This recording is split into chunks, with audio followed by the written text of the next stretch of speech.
I thank the gentleman for yielding, and I rise today in strong support of the Progressive Caucus budget.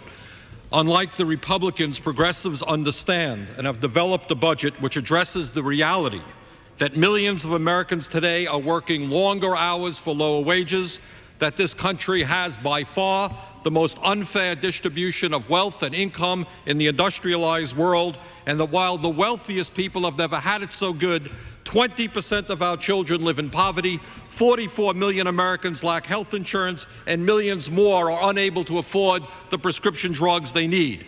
This budget understands that many in the middle class are going deeply into debt to be able to send their kids to college, and that we must significantly increase funding for education so that every child has the opportunity to succeed.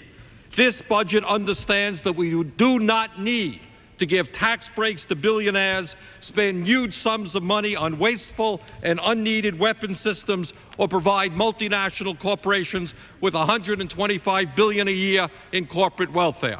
Mr. Speaker, the progressive budget addresses two particular outrages that this Congress must deal with. First, we significantly increase funding for the veterans of this country who have put their lives on the line to defend this nation, and we are proud to do that.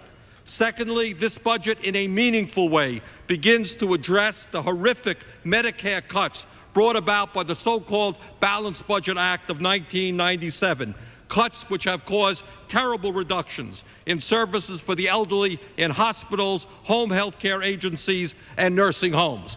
The bottom line is that when you talk about priorities, you don't give tax breaks to millionaires and billionaires and turn your backs on the elderly, the children, or the veterans.